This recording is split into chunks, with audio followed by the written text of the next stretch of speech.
दोस्तों आज हम सिंधु घाटी सभ्यता के धार्मिक जीवन के बारे में पढ़ेंगे कि सिंधु घाटी सभ्यता के लोगों का धार्मिक जीवन किस प्रकार का था। तो आज का टॉपिक है सिंधु घाटी सभ्यता का धार्मिक जीवन। धार्मिक जीवन के अंतर्गत हम उसके निम्नलिखित बिंदुओं के आधार पर समझेंगे कि सिंधु घाटी सभ्यता का धार्मिक जीवन किस प्रकार का था। सबसे पहले हम मूर्ति पूजा की बात करेंगे कि सिंधु घाटी सभ्यता में मूर्ति पूजा किस प्रकार से होती थी और किन की मूर्ति पूजा होती थी। उसके बाद पृथ्वी पूजा की बात करेंगे। उसके बाद पशुपति शिव की पूजा की बात करेंगे। उसके बाद लिंग और योनि की पूजा की बात करेंगे। उसके बाद अग्नि पूजा, फिर जल पूजा, वृक्ष पूजा, पशु पूजा और नाग पूजा, प्रतीक पूजा, योग ध्यान दर्शन और चिंतन के बारे में पढ़ेंगे सिंधु घाटी सभ्यता में। और लास्ट में हम देवदासी प्रथा की चर्चा करेंगे सिंधु घाटी सभ्यता के अंतर्गत। तो जो पहला बिंदु है वो मूर्ति पूजा है। तो सिंधु घाटी सभ्यता में मात्र देवी का प्रचलन था। सिंधु घाटी सभ्यता में मात्र देवी का प्रचलन था। मात्र देवी का प्रचलन वर्तमान समय भी हम देखते हैं, चाहे वो शक्ति के रूप में हो, धन के रूप में हो या विद्या के रूप में हो।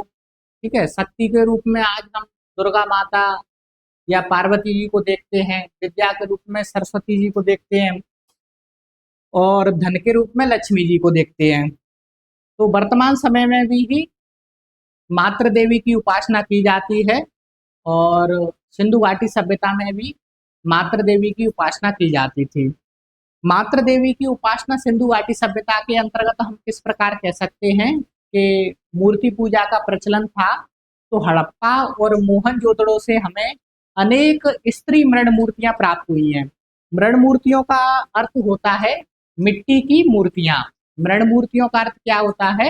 मिट्टी की मूर्तियां। तो सिंधु घाटी सभ्यता के अंतर्गत हम मूर्ति पूजा की बात कर रहे हैं और मूर्ति पूजा के अंतर्गत देखें तो हड़प्पा और मोहनजोदड़ो से हमें अनेक स्त्री मृण मूर्तियां प्राप्त हुई हैं, जिनके आधार पर हम कह सकते हैं कि सिंधु घाटी सभ्यता में मूर्ति पूजा का प्रचलन था। ठीक, इसके बाद में हम देखें कि जो मूर्ति पूजा का जो आरंभ है वो संभवतः सिंधु सभ्यता से ही प्रारंभ हुआ था। इससे पहले या पूर्व में देखें तो सिंधु घाटी सभ्यता से पहले भी या इससे पूर्व देखें तो किसी भी प्रकार से हमें मूर्ति पूजा के साक्ष्य प्राप्त नहीं होते हैं।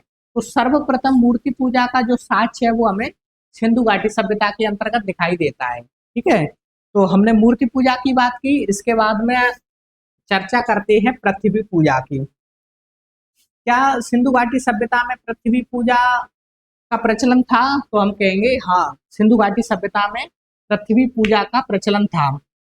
आज भी हम घरों में देखते हैं कि जो माता पिता होते हैं अपने या बाबा अम्मा होती हैं, वो आज भी सो के उठते हैं जब, तो पृथ्वी पर पैर रखने से पहले, धरती पर पैर रखने से पहले धरती को प्रणाम किया जाता है। उसके पैर छुए जाते हैं धरती माता के।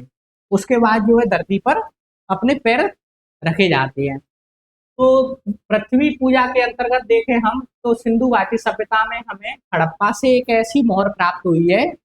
उस मोहर में एक स्त्री के गर्भ से पौधा प्रस्फुटित निकलते हुए दिखाया गया है। मतलब स्त्री के गर्भ से एक पौधा निकलते हुए दिखाया गया है और जो उर्वरता की देवी का प्रतीक है। तो इस प्रकार हम कह सकते हैं कि सिंधु घाटी सभ्यता में पृथ्वी पूजा का प्रचलन था। इसके बाद देखें इसी मोड़ पर बलि प्रथा के साक्ष्य भी प्राप्त होते हैं हमें। जो हड़प्पा सभ्यता से जो मोहर प्राप्त हुई है उसमें बलि प्रथा के भी अंश दिखाई पड़ते हैं, क्योंकि एक तरफ जो है पुरुष एक अस्त्र लिए हुए है और दूसरी तरफ एक महिला हाथ उठाए हुए है, जिससे पता चलता है कि यहाँ मात्र देवी की बलि चढ़ाई जा रही होगी। तो सिंधु घाटी सभ्यता से हमें बलि प्रथा के भी साक्ष्य प्राप्त होते हैं। इसी प्रकार से हमें चनुदड़ों से भी देखें तो चनुदड़ों से भी सती प्रथा का अनुमान लगाया जा सकता है तो चनूदड़ों से भी बलि प्रथा का साक्ष्य प्राप्त होता है। तो इस प्रकार सिंधु घाटी सभ्यता में धार्मिक जीवन के अंतर्गत हम आगे देखें तो इसके बाद पशुपति शिव की पूजा होती थी सिंधु घाटी सभ्यता के अंतर्गत, क्योंकि मोहनजोदड़ो से हमें पशुपति शिव की आकृति अंकित मोहर प्राप्त हुई है। पशुपति शिव की आकृति अंकित मोहर कहाँ से प्राप्त हुई है? मोहनजोदड़ो से। इसके बाद हम लिंग और योनि पूजा की बात करें, लिंग और योनि पूजा की, तो हमें शिवलिंग के साक्ष्य प्राप्त हुए हैं। कहाँ से प्राप्त हुए हैं? वो हड़प्पा से और कालीबंगा से हमें शिवलिंग के साक्ष्य प्राप्त हुए हैं। इस आधार पर हम कह सकते हैं कि जो सिंधु घाटी सभ्यता में लिंग और योनि की पूजा की जाती थी। इसके बाद अग्नि पूजा की बात करें हम, तो अग्नि पूजा तो आज भी प्रचलन में है। जब भी कथा करवाते हैं, भागवत करवाते हैं, तो ओम भूर्भुवः स्वः स्वाहा, ठीक है।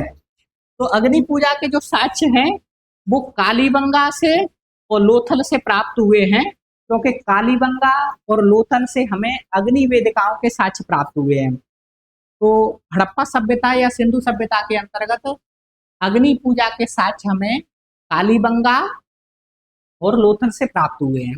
बढ़ते हैं आगे। इसके बाद हम जल पूजा की बात करें तो सिंधु घाटी सभ्यता में जो मोहनजोदड़ो स्थल है, मोहनजोदड़ो से बृहद स्नानागार के साक्ष्य प्राप्त हुए हैं।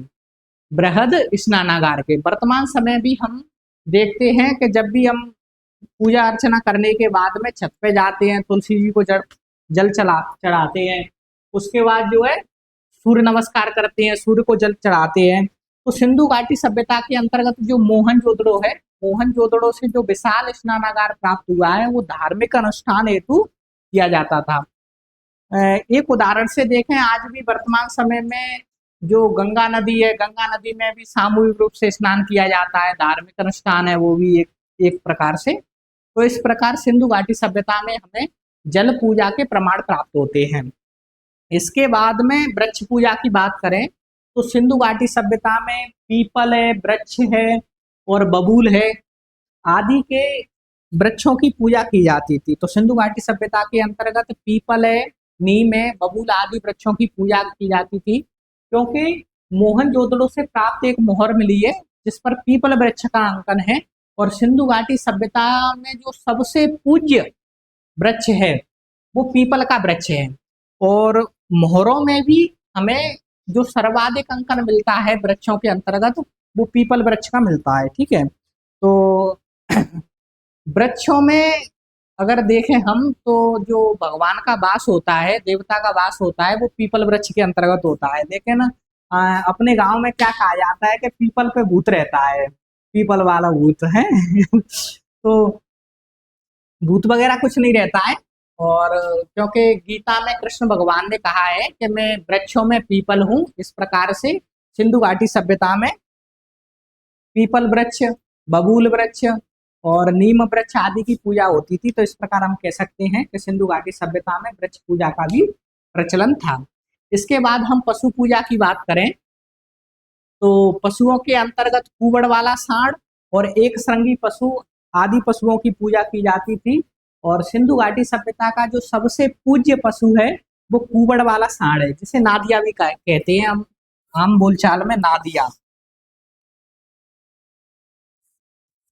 गांव में आपने देखा होगा कि एक व्यक्ति है वो नादिया को लेकर आता है, कुबड़ वाले सांड को लेकर आता है। कुबड़ वाला सांड घंटियाई वगैरह और वस्त्रों से ढका हुआ होता है।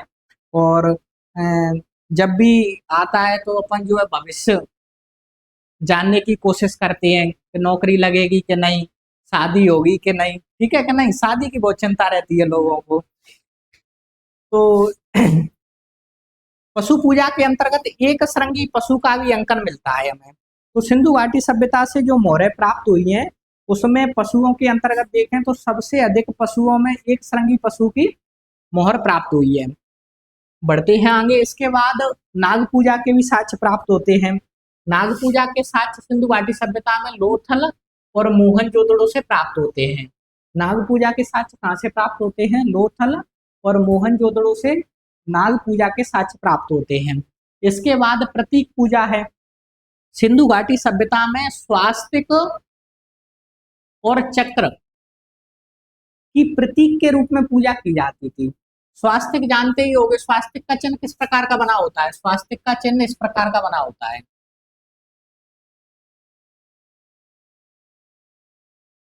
तो स्वास्तिक और चक्र जो है वो सूर्य का प्रतीक होता है। स्वास्तिक और चक्र किसका प्रतीक होता है? सूर्य का प्रतीक होता है। तो इस प्रकार सिंधु घाटी सभ्यता में प्रतीक पूजा का भी प्रचलन था। इसके बाद में योग, ध्यान, दर्शन और चिंतन का भी प्रचलन था सिंधु घाटी सभ्यता के अंतर्गत, क्योंकि मोहनजोदड़ो से हमें एक ऐसी मोहर प्राप्त हुई है जिसमें एक योगी है और वो ध्यान मुद्रा में है, और वो जो मोहर है वो शैल खड़ी से निर्मित है। ठीक है। इसके बाद अगला है देवदासी प्रथा। तो मोहनजोदड़ो से हमें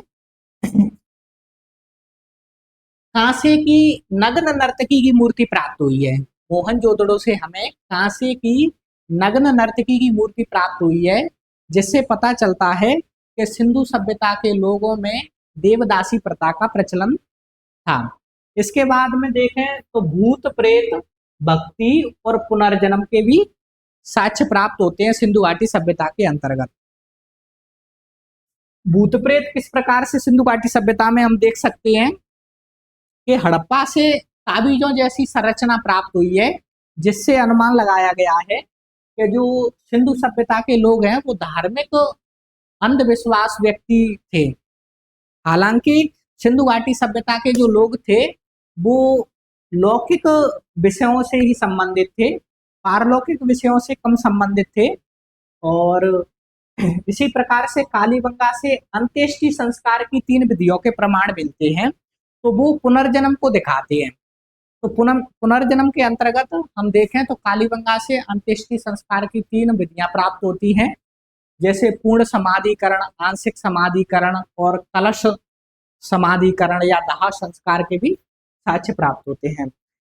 इस प्रकार से हमने आज सिंधु घाटी सभ्यता के धार्मिक जीवन का अध्ययन किया है, और इसी तरीके से हम आगे आने वाले समय में सिंधु घाटी सभ्यता के अलग अलग विषयों पर चर्चा करेंगे। ठीक है, धन्यवाद।